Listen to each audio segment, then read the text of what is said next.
Hello students, good morning to all of you.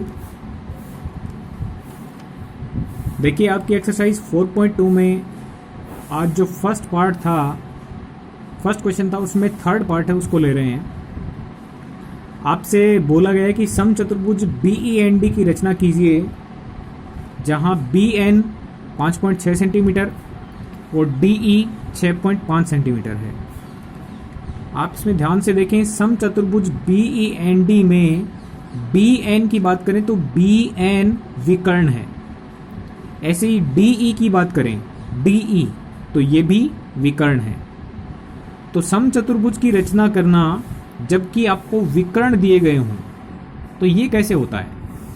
जब विकर्ण दिए जाते हैं तब समचतुर्भुज की रचना कैसे की जा सकती है, और जब विकर्ण दिए जाते हैं तो वर्ग की रचना कैसे की जा सकती है? ये दोनों सवाल ही काफ़ी महत्वपूर्ण सवाल हैं। तो हमें एक गुणधर्म है उसको याद रखना पड़ेगा इसके अंदर।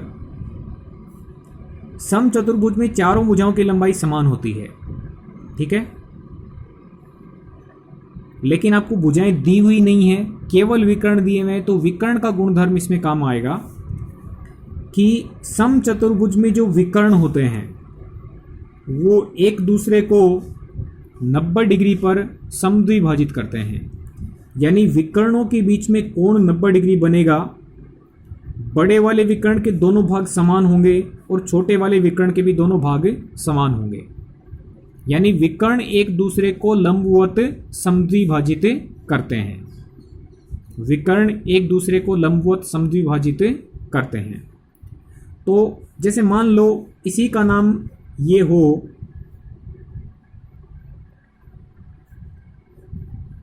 BEND, ये समचतुर्भुज है, तो इसमें विकर्ण DE खींचा जा सकता है या विकर्ण BN भी आप पहले खींच सकते हो, क्योंकि आपको दो ही विकर्ण दिए, BN और DE विकर्ण दे रखे हैं, भुजाएं दी हुई नहीं है, तो विकर्णों को ही आपको काम में लेना पड़ेगा।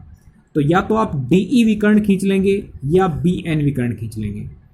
सबसे पहले हमने क्या किया, DE विकर्ण खींच लिया 6.5 सेंटीमीटर। अब देखो ये DE विकर्ण है, जो दूसरा विकर्ण BN होगा वो 90 डिग्री का कोण बनाता हुआ इस विकर्ण के बिल्कुल बीचों बीच जाएगा। ये हमें पता है क्योंकि इसमें और कोई मदद दे नहीं रखी है। आप यदि DE खींच लेंगे,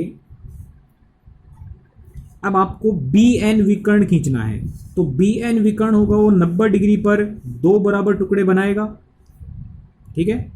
तो ये जो काम होता है 90 डिग्री पर दो बराबर भाग करने वाला, वो लंबवत समद्विभाजक का होता है। लंबवत समद्विभाजक का मतलब क्या है? नाम देखिएगा, लंबवत समद्विभाजक।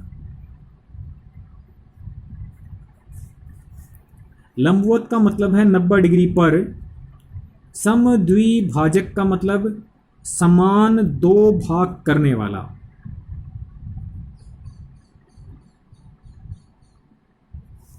लंबवत समद्विभाजक का मतलब 90 डिग्री पर समान दो भाग करने वाला। तो हम एक ऐसा रेखाखंड खींचेंगे जो 90 डिग्री पर इस विकर्ण के दो समान भाग कर दे। ये काम कैसे होता है? देखो, प्रकार को इस विकर्ण के लंबाई के आधे से ज़्यादा खोल लेंगे। ऊपर हम एक चाप काट देंगे और एक चाप नीचे काट देंगे। हमने E बिंदु पे रख के ये काम किया है, यही काम D बिंदु पे रख के करेंगे। एक बार ऊपर चाप काटेंगे, एक बार नीचे चाप काटेंगे, ठीक है। यदि हम इसको इससे मिला देंगे स्केल की सहायता से, तो आप देखेंगे कि 90 डिग्री पर दो बराबर भाग इसके बन चुके हैं।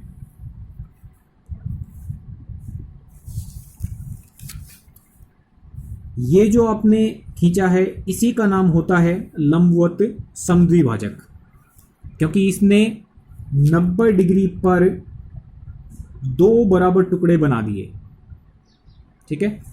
तो सबसे पहला काम क्या होगा आपका, DE रेखाखंड खींचेंगे। बिंदु D और E पर ऊपर क्रॉस नीचे क्रॉस दो चाप लेके आएंगे।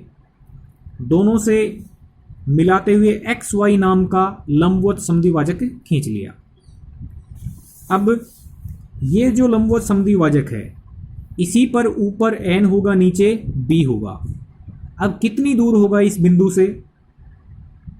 आधा ऊपर भाग आधा नीचे भाग, यानी जो बी एन विकर्ण आपका 5.6 सेंटीमीटर था उसका आधा भाग ऊपर होगा और आधा भाग नीचे होगा। तो हमें लंबवत समद्विभाजक जो बिंदु ओ दे रहा है हमें, उस बिंदु से 2.8 सेंटीमीटर का चाप ऊपर काट देंगे। देखिए ये काम इस तरीके से होगा, 2.8 सेंटीमीटर खोलेंगे। 2.8 क्यों खोलेंगे? क्योंकि 2.8 ये और 2.8 ये, टोटल बी एन विकर्ण की लंबाई कितनी हो जाएगी? 5.6।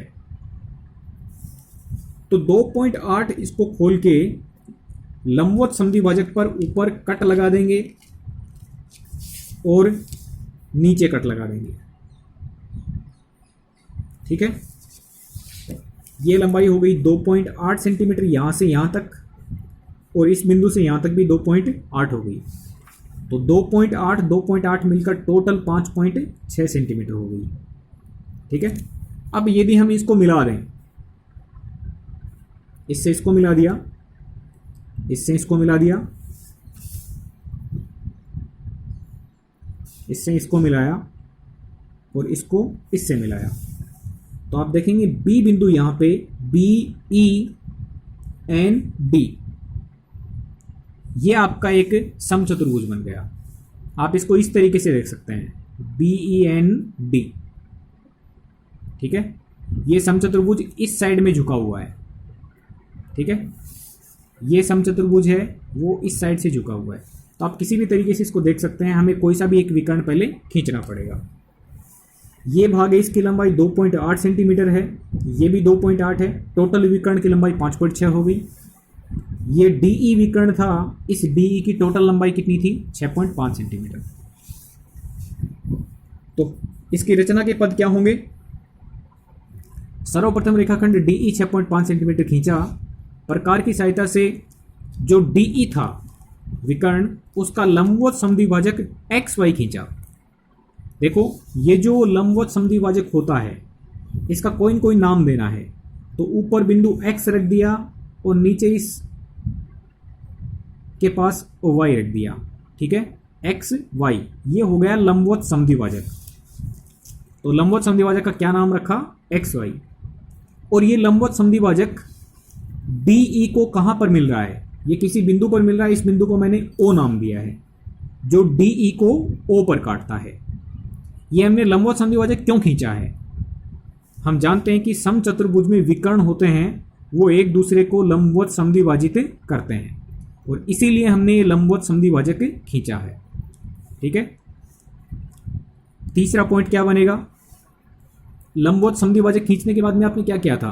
बिंदु ओ पर प्रकार रखा था और 2.8 सेंटीमीटर खोला था। तो हम क्या लिखेंगे? बिंदु ओ को केंद्र मानेंगे और 2.8 सेंटीमीटर त्रिज्या खोलेंगे। 2.8 क्यों खोली है? विकर्ण का आधा, क्योंकि विकर्ण एक दूसरे को लंबवत समद्विभाजित करते हैं। तो 2.8 सेंटीमीटर त्रिज्या खोल लेंगे, ऊपर एक्स वाई पर कट लगाएंगे, नीचे भी कट लगाएंगे। कटान बिंदु को क्रमशः एन और बी नाम देंगे। एन जो पहले ऊपर काटा है वहां पर नाम दिया, और बी जहां पर ये नीचे काटा है वहां पे नाम दे दिया। अब हम इसको मिला देंगे, डी और ई को बी से भी मिलाएंगे और डी और ई को एन से भी मिलाएंगे। तो इस प्रकार से आपको समचतुर्भुज बी ई एन डी प्राप्त हो जाएगा। ओके स्टूडेंट्स, काफ़ी महत्वपूर्ण सवाल है। विकर्ण जब दिए होते हैं तो आप लंबवत समद्विभाजक खींच के समचतुर्भुज की रचना कर सकते हैं। ठीक है, नेक्स्ट जो आपकी प्रश्नावली 4.3 आने वाली है उसमें आपको कोण बनाने पड़ेंगे। तो कोण बनाने के लिए आप देखो दो तरीके काम में ले सकते हैं। चांदे की सहायता से भी कोण बनाए जा सकते हैं और प्रकार की सहायता से भी कोण बनाए जा सकते हैं। ध्यान आपको विशेष तौर पे ये बात याद रखनी है कि जो 15 के पहाड़े वाले हैं वो सारे प्रकार की सहायता से आप बनाएं और बाकी बचे हुए वो चांदे की सहायता से बनाएं। तो देखो मैंने 15 का पहाड़ा यहाँ पे लिखा है 12 बार। शुरुआत की है 0 से, 0 के बाद में 15 डिग्री, 15 के बाद में 30 डिग्री, 15 3 45, 15 चौके 60, 75, 90, 105, 120, 135, 150, 165, 180। ठीक है, ये 15 के पहाड़े में कोण मैंने लिख दिए हैं। अब ये बात आपको याद रखनी है कि 15 के पहाड़े वाले ही प्रकार की सहायता से बनाने हैं। तो जैसे मान लो मैंने एक रेखाखंड खींच लिया, ये रेखाखंड मान लो आप ए बी रेखाखंड है, मुझे बिंदु बी पर कोण की रचना करनी हो या बिंदु ए पर कोण की रचना करनी हो तो किस प्रकार से हम करेंगे। हमेशा एक बात का ध्यान रखें कि जिस भी बिंदु पर आपको कोण बनाना हो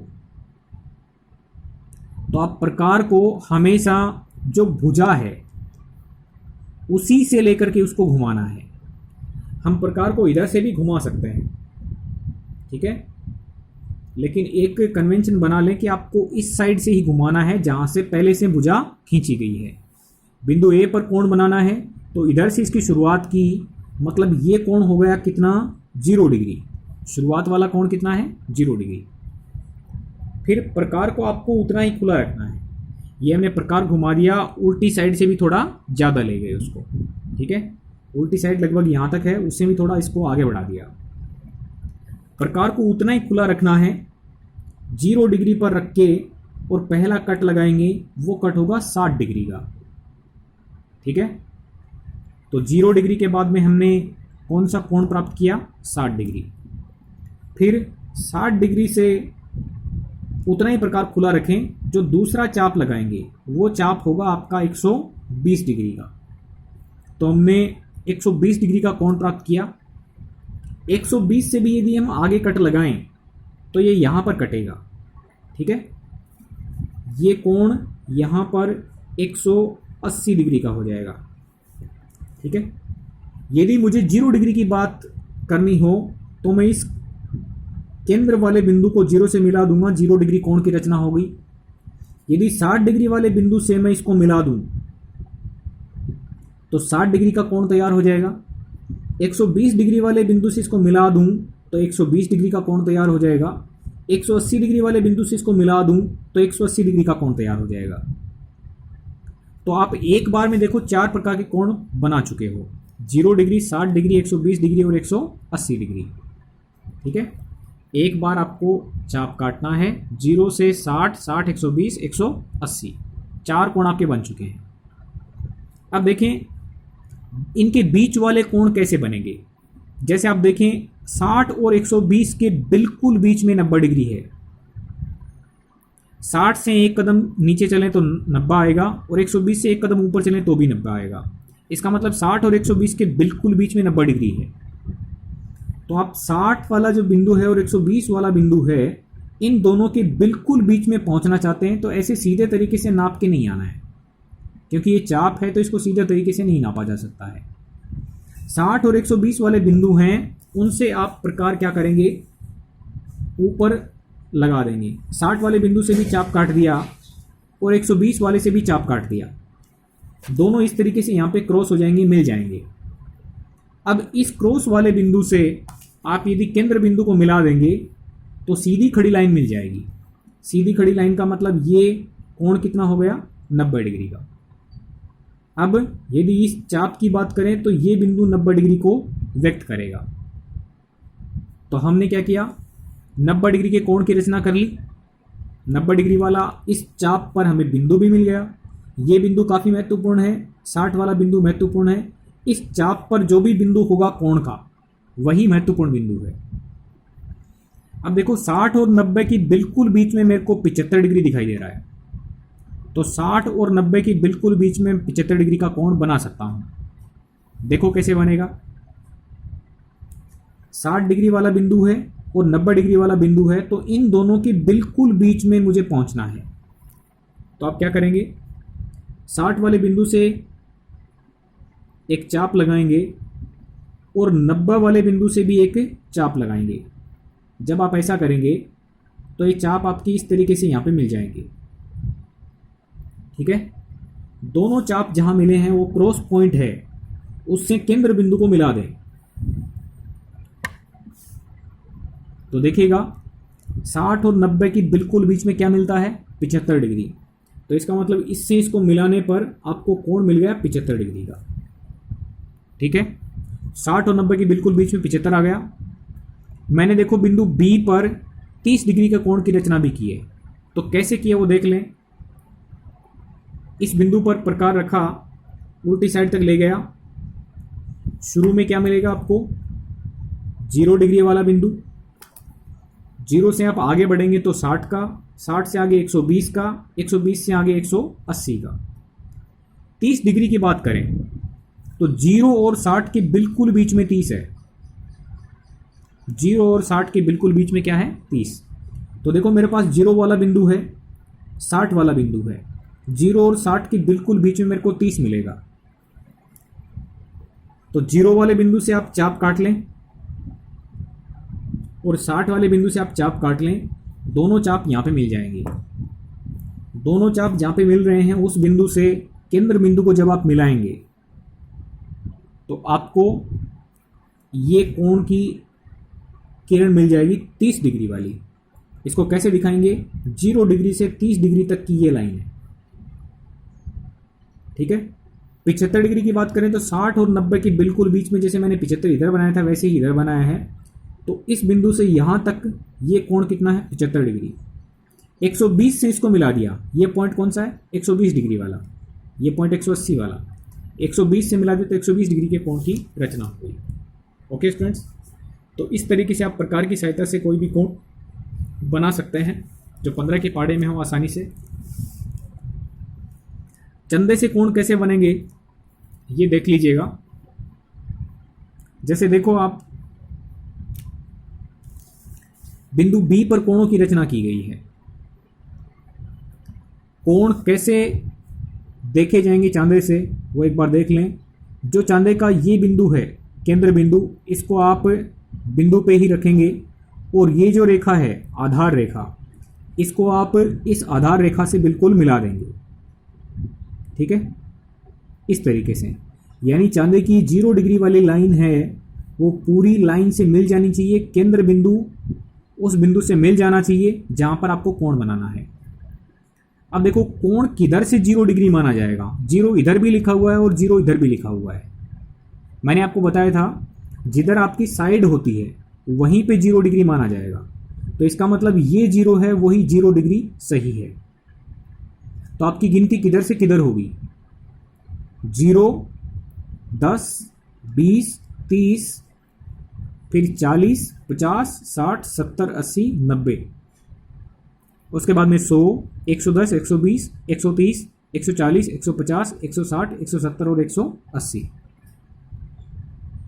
यदि मैंने यहाँ पे एक बिंदु अंकित किया, 60 और 120 की सीध में यहाँ पे बिंदु अंकित कर दिया है, तो कोण 120 डिग्री का माना जाएगा या 60 का माना जाएगा, ये कैसे निर्धारण होगा। आप उसी तरीके से आएंगे, ये 0 वाली रेखा है क्योंकि ये आपकी ए बी भुजा है, तो ए बी भुजा पर 0 है, तो कोण आपका 0 डिग्री से बढ़ता हुआ चलेगा। 0, 10, 20, 30, 40, 50, 60, 70, 80, 90, 100, 110, 120। यानी ये जो बिंदु है वो 60 डिग्री को नहीं बताएगा, ये बिंदु 120 डिग्री को बताएगा क्योंकि कोण बिंदु बी पर बन रहा है। तो जो किरण है वो यहाँ से स्टार्ट होगी 0 डिग्री से और बिंदु बी पर घूमते घूमते यहाँ पर पहुँचते पहुँचते 120 डिग्री तक घूम जाएगी। ओके, तो ये जो बिंदु है वो 120 डिग्री को बताएगा, 60 डिग्री को नहीं बताएगा। ऐसे यदि मैंने 40 और 140 के सामने यहाँ पे बिंदु अंकित कर दिया और मैं इससे इसको मिला दूं, तो ये जो कोण होगा वो 140 को बताएगा, 40 को नहीं बताएगा केवल, क्योंकि आपकी किरण किधर से घूम रही है और किस बिंदु पर घूम रही है, बिंदु बी पर घूम रही है। 0 क्योंकि आधार रेखा पर 0 डिग्री होता है, ये 0, 10, 20, 30, 40, 50, तो 90 तो यहाँ पे ही पहुँच गया। 90 के बाद में 110, 120, 130, 140, ठीक है। बिंदु ए पर भी आपको इसी तरीके से निर्धारण करना है। अब ए बी भुजा पर यहाँ पर 0 है। अब कोणों का आकलन कैसे होगा, 0, 10, 20, 30, 40, 50, 60, 70, 80, 90, ठीक है। यदि मैं यहाँ पर निशान लगा देता हूँ, मैंने 2 निशान लगाए, एक्स और वाई। तो x पर 60 भी है और 120 भी है। तो यदि मैं इस बिंदु को इससे मिला दूंगा तो कोण 60 का होगा या 120 का होगा? ये कोण 60 डिग्री का होगा, क्योंकि ए बी आधार रेखा इधर है, तो ये घूमते हुए कोण बनाएगी 0, 10, 20, 30, 40, 50, 60। ठीक है, तो इस तरीके से आपको कोणों की रचना करनी है। Okay students, thank you very much.